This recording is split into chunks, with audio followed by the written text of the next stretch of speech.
Gautham and I are going to be talking about a school in Charlotte.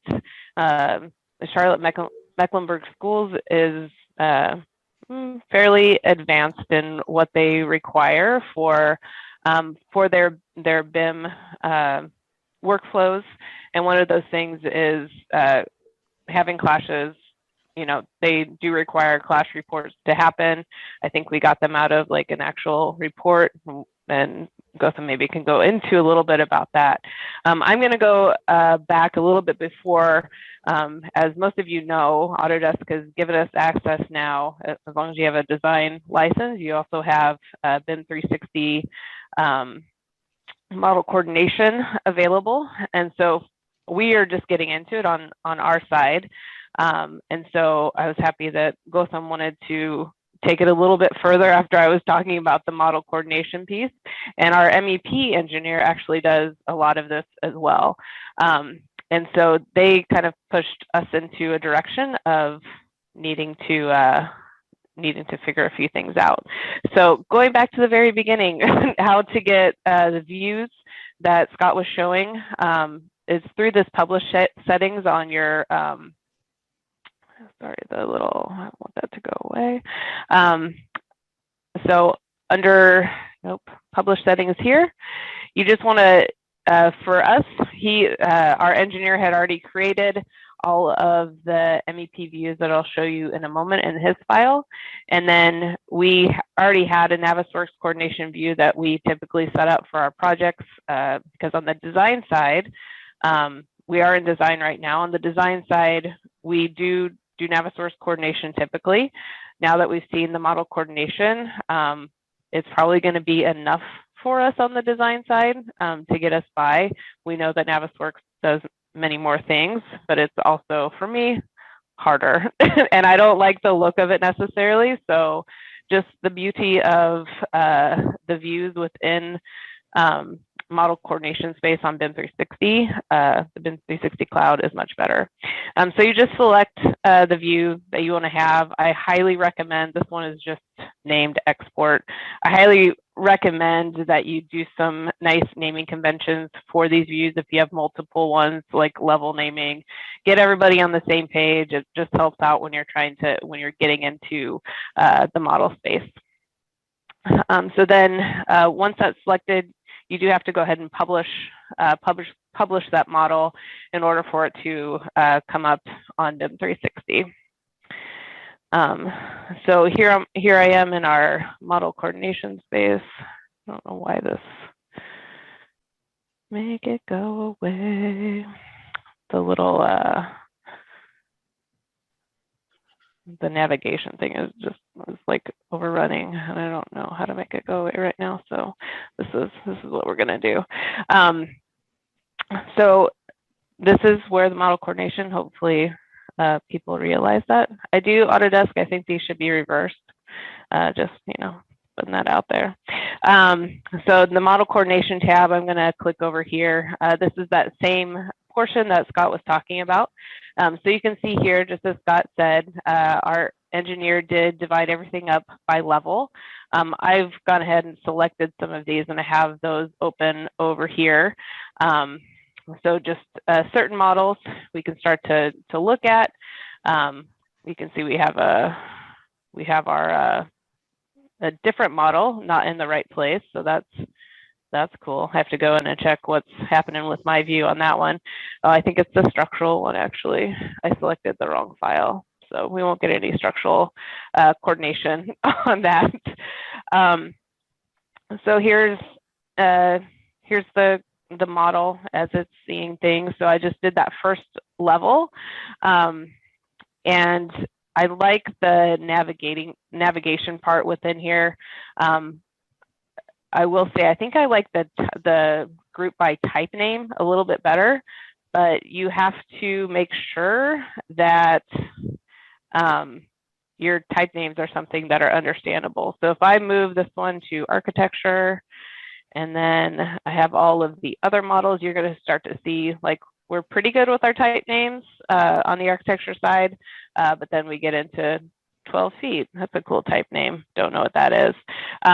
Of course, I know what all these are, so I can easily try and clash. Again, there's our, these are like our athletic field models in the wrong place. But you can come in here and start to see, you know, all the walls that are, you know, causing issues with some of the ductwork. We don't necessarily care, but it's a pretty quick way to get to where we need to be. So that's, we haven't started to get too much into this portion. Our MEP engineer is doing all that, but we will be shortly on ratio side. But I really wanted to, I want to get Gautham on the line so he can talk about what he's doing on the Navisworks side within BIM 360 to help run meetings and create issues. So I'm going to stop share and hand it over to him. All right, I'm going to push my screen here. Okay, so as Heather mentioned, CMS, Charlotte-Mecklenburg Schools, has a pretty robust BIM standard. Some of it doesn't make a ton of sense. They ask for a clash detection log, which has fields for, at a minimum, clash number, clash location, column line intersection, trades involved, recommended solution, and they want you to do that for every clash, which could be thousands. So I said, gosh, guys, can we do this another way? And eventually we got them to what we're doing now. And first of all, I do want to tip my hat to Scott for acknowledging that Navisworks is great and the cloud doesn't replace it. We love Navisworks. Again, I'm a general contractor. I'm a VDC manager, and we use Navisworks primarily for coordination with subcontractors. And we get down to 3/4 of an inch or less where we get really tight. And we need the flexibility and the navigability of Navisworks, being able to section all day long and move stuff around, measure between things. It's just great. We love it. So normally what we're doing now is not coordination, it's design review. So this is where I work with designers and we look at bigger stuff, right? Here's some big things we think are going to cause problems down the road. So how can we get the design to help feed into our coordination and construction process? And we started around 50% DD usually. And what I've done in the past is I go into Navisworks, I look through the models, I say, gosh, I don't like this. I'll create a viewpoint for it, as you can see over here. I number those viewpoints. I create meeting minutes. We discuss the viewpoints. I take notes on each one. After the meeting, I send them the NWD and the meeting minutes, and then they go work on it. So that's what I've done in the past. It works fairly well. Now, what we were doing with ratio is we said, well, let's put that NWD somewhere easier to find. You know, we're already on the cloud, so why don't we just put it on the cloud? And all credit to Autodesk on this, because we very quickly hit upon a way to take how I usually do things with my team and how the designers work, and we were able to kind of click it all together, and it works really well. Yep. So what we did is we have a folder here for Navisworks, and I go up there and I post an NWD. I put the date on it. They can go and look at old NWDs. We have a chronicle of our design review process right here. Then in a meeting, I'll open up the NWD that we're talking about. This is a meeting from 2 days ago. I'll open up the Navisworks model in the background because that's how I like to actually discuss things. And I'll say, all right, guys, this is our model. These are our views. All the viewpoints come right over, which is great. So I'm going to go to this folder, which was dated 2 days ago, and let's talk about issue number 11. So I go to this spot in the model on the cloud. We might talk about it a little bit. If I don't like how, and I mean, you can move stuff in here. It's great, but for me, Navisworks is just how I'm used to looking at things. So here I could section, I can walk down hallways. It's just faster for me. I'm used to it. So I can say, I may go back to Navisworks for the discussion purposes. Then I'll say, all right, guys, how do we want to handle this? And they'll say, you know what, let's create an issue. And let's assign that issue to person number X. I'll say, awesome. I'll click on the issues tab, create issue. It asks you to click a location. That's easy. It's easy to miss this right here.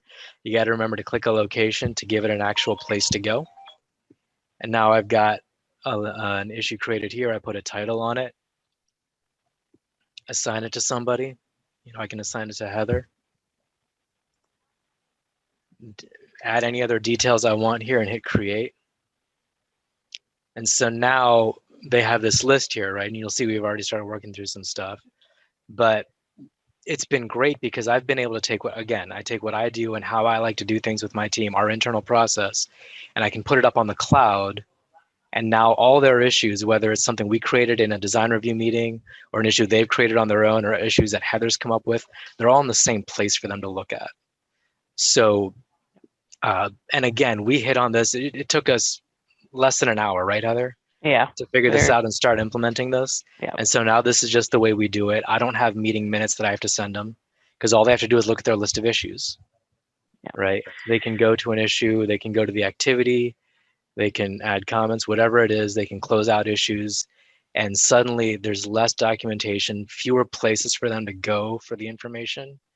And it's worked great. Yeah. And I think like at least on our side for our users that have to come in to this, like for me, like I've been using Navisworks, but I still I'm not using it every day. So for me, it's still hard to navigate and to expect that your team, that an interior designer, a second year architect is going to be able to get into Navisworks and go in and see things. That's a little bit much. But when we send them into to this file, it's really easy to locate things. It's easy to spin the model around and move things up and down so that you can see all the implications within a ceiling plenum. So for me, that part's been fantastic. Just being able to show more people what they were, what they're capable of. No one wants to learn another ribbon, if they have if they don't have to deal with another ribbon interface in their life, they're going to be happy, is the way I look at it as well. Yeah, absolutely.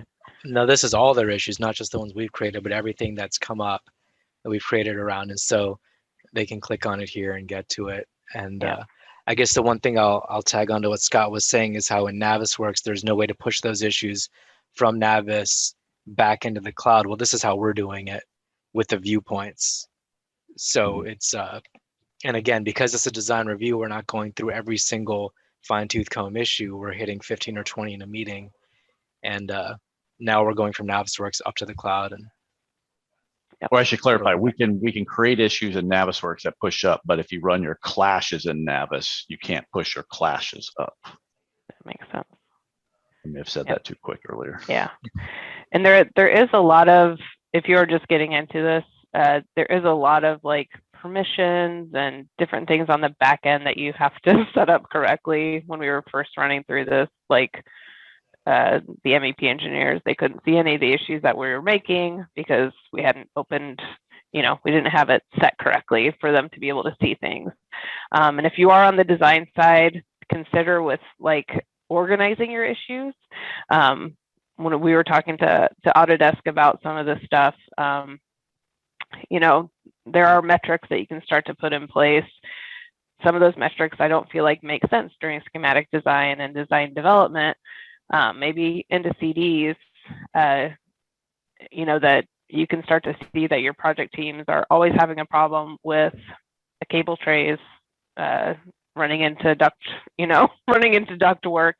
So you can start to see some of those things happen, and that's in the insight part. Maybe we'll get into that in a future session. But again, if you're just getting started on this, all those permissions on the back end, there's just a lot to go through to make sure that people see the right thing. I just ended up opening all the issues up to everybody. You can filter them pretty easy, go from there. Looks like we do have one question in terms of how you're bringing in the specialties and aggregating the fabrication models with the design models. Are you keeping the design and build coordination processes separate? Thank you, Dan, for a wonderful question. So that's something we've talked about internally in my team, is whether we want to put the designers on the cloud. Now I have coordinated with the designers in Glue, and they love it. It works great. not all of our, we're actually just starting up a project now in a different region, and not all of our subcontractor modelers have Collaborate Pro, which, Scott, correct me if I'm wrong, but if they're going to model and push out on the cloud, they would need that Collaborate Pro license, right? That's correct. So Yeah. what Pro essentially does is it enables cloud work sharing. Yeah, so right now we're still with subcontractors using primarily Navisworks out of the cloud, Glue being the exception. They could save the models there. They just couldn't do work sharing through there. Yeah. But most of, I mean, there are multiple people on a job. Yeah, so for those of you that aren't doing model coordination at all, like just starting off or clash detection at all, just starting off in the model coordination space on BIM 360, I think is a great start if you're a design team, because it does give you that high level, oh, look at all these ducts that are under, you know, under my ceiling. Like it's a high level, nice, pretty pictures, which we all like. Do all the work. Also work with cloud models.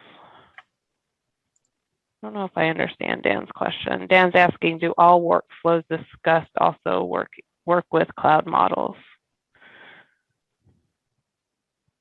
So when I have models on the cloud, if I'm running it through Navisworks, I just pull them down from the cloud and export my NWC. So that's what I've. Yeah. So yeah, it does. And there are actually ways to auto-generate NWCs and push them out to like a shared Autodesk desktop. I have seen some issues with non-work shared enabled models. Not like we can't link them into our models. So, but I haven't tested if you'd be able to do any kind of coordination with them. So it's a good question.